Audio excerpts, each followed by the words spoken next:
Welcome back, students.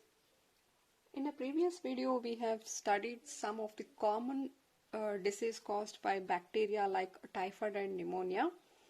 In this video let us discuss the viral disease and the protozoan disease. So there are many viruses which can cause disease in human beings. Among them, the rhinovirus represent one such group of virus which cause one of the most infectious human ailments, that is the common cold. They affect the nose and the respiratory passage.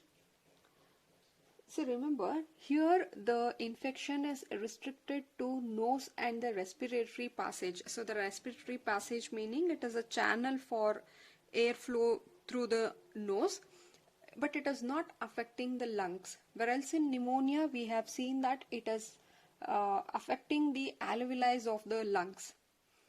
So here it is just the nose and the respiratory passage is affected. The common cold is characterized by symptoms like nasal congestion, discharge, sore throat, hoarseness, cough, headache, tired. So these are all some of the common symptoms of the common cold. All the symptoms usually last only for a week. Right? So the droplet which are resulting from the cough or a sneeze of infected person or either inhaled directly or transmitted through contaminated objects like pen, books, cups, or etc., computer, keyboards, etc., can cause infections to healthy person. Clear? So these are some of the common symptoms which are seen during a common cold, and this is a mode of transmission, how exactly it is going to be transmitted from a healthy from an unhealthy person to a healthy person. It is by the droplets, either directly by the contact of the droplets or from the contaminated objects they can be transmitted. The treatment of common cold, usually a person will recover on their own within 1 or 2 weeks. We don't need much treatment for the common cold, or you can simply follow some of the home remedies. Otherwise, some of the anti-inflammatory or antihistamines, non-steroids drugs can be used as a medicines for the common cold. And the next is the disease which are caused by the protozoans. So here one common is malaria. We have all heard of malaria. Plasmodium. Here a plasmodium, it's a tiny protozoan which is actually responsible for this disease. Different species of plasmodium like Plasmodium vivax, Plasmodium malariae, Plasmodium falciparum. So these are all different species of plasmodium which are responsible for different types of malaria. Of these, the malignant malaria which is caused by the Plasmodium falciparum, this is the most serious one and even it can lead to death. These protozoans, that's a plasmodium, will affect the liver and the RBC cells. You will understand this when we study the life cycle of the plasmodium, and they are transmitted by biting of female Anopheles mosquitoes which act as a vehicles or vectors. So this is very important.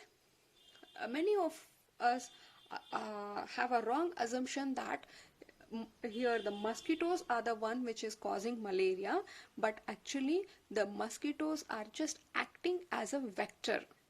They are carrying the plasmodium. Here malaria is caused by plasmodium. So these plasmodium which is causing malaria are carried by the mosquitoes. That is, mosquitoes are just acting as a vehicle which is carrying the plasmodium. They are not the causative agent, they are the vector. And some of the symptoms here are a high fever occurring on alternative days, chill, vomiting are some of the common symptoms of malaria. See, symptoms vary from individual to individual. So these are some common symptoms which are seen during malaria. A malaria parasite, that is a plasmodium here, requires two hosts to complete their life cycle. One is human and another one is of Anopheles mosquito. So we'll see the life cycle of plasmodium first, very important. It can be asked for 5 marks. So stages in the life cycle of plasmodium. So it is very important, I told you. So we'll begin from here. That is, a female Anopheles mosquito bites a healthy human, during which they inject the sporocytes. Sporocytes is an infective stage which are present in the saliva of the mosquito. When this female Anopheles mosquito bite a healthy human, it is going to inject the sporocytes with the bites. So now the sporocytes are introduced into a healthy person. These sporocytes will now reach to the liver through blood. The sporocytes will reach the liver through the blood. Inside, that is within the liver, they are going to multiply. So the parasites reproduce asexually in the liver cell. Once a sufficient amount of the sporocytes have been developed, they burst the cells of the liver and they are released into the blood. From mosquito, it is injected into a healthy person. Here, from this location, it is first attacking the liver cells, where it is going to multiply and they burst open, and these sporocytes are released into the blood now. In the blood, there are blood cells. So these parasites reproduce asexually in the RBCs. So after liver, it is attacking the RBC cells present in the blood, and again in the RBCs also they start multiplying. That is, they are asexually reproducing, and these RBC cells are ruptured, which release a toxic substance called hemozoins. And right here they are called. So this is the reason why a fever is developed. This is the reason for development of fever in case of malaria, responsible for chill and a high fever which is recurring every 3 to 4 hours. So now some of the parasites differentiate into, from the sporocytes, now they get differentiated into a female gametocytes which are taken up. See here, now the sexual stages start. That is, gametocytes develop in the RBC cells. So now these gametocytes are taken up by the female mosquitoes with the blood meal. Right, here it is a female mosquito.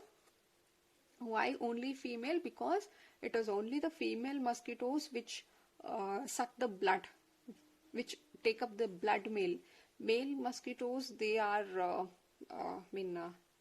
you can say they are vegetarians. So the gametocytes have been taken up by this female mosquitoes with their blood meal. So now gametocytes are there, they have to get fertilized. So these gametocytes, that's a male and a female gametes which are being introduced into the mosquito through the blood, will get fertilized in the mosquito's stomach. It is fertilization is happening inside the stomach of the mosquito here. Now after that, after fertilization, a matured infective stage, we call it as a sporocytes, escape from the intestine and migrate into the mosquito salivary glands.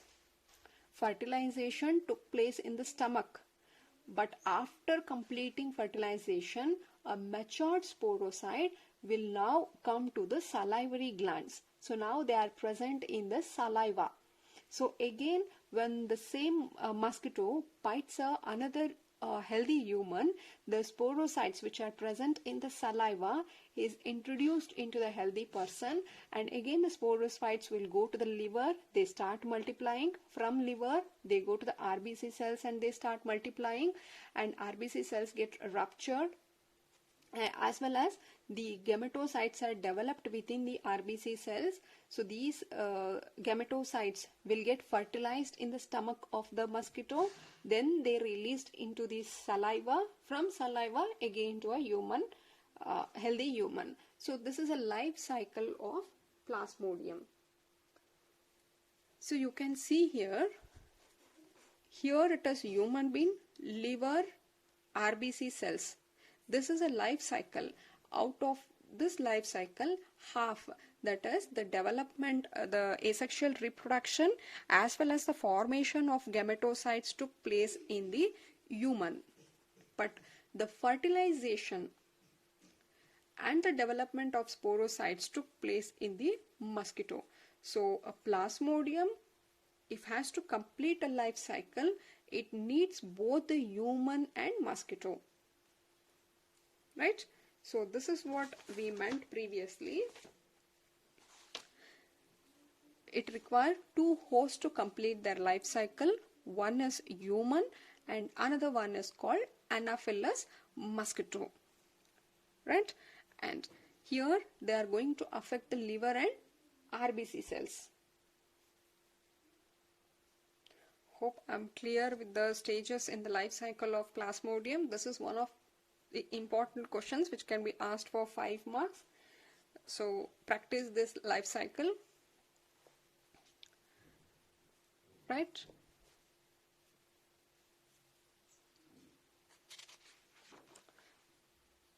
So today we have seen a viral disease, that's a common cold, and a protozoan disease, that's a malaria caused by Plasmodium. And mosquito is just acting as a vector.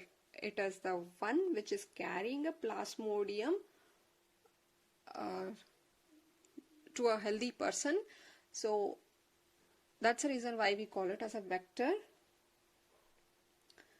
And the life cycle, right? A female Anopheles mosquito bites a healthy human, during which they inject the sporocytes. These sporocytes will now reach the liver through the blood and they start multiplying within the liver cells. The parasites now then attack the RBC cells. There also they start reproducing asexually, and once sufficient amount is produced, they rupture the RBC cells. That is going to release a toxic substance called hemozoin, and this is responsible for chill and high fever, which causes repetitive fever.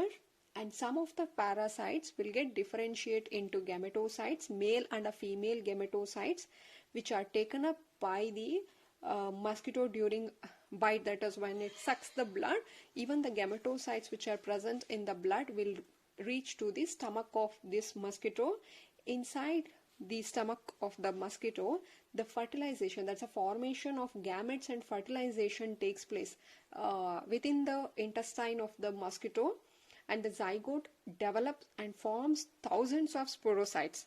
Now these sporocytes which has been developed will escape into the salivary glands of the mosquito. So now the sporocytes are present in the saliva. When the mosquito bites another human, the sporocytes are injected to that person, and again life cycle repeats. Clear? Yes. So we have some more protozoan diseases to be discussed, which I'll take up in the next class.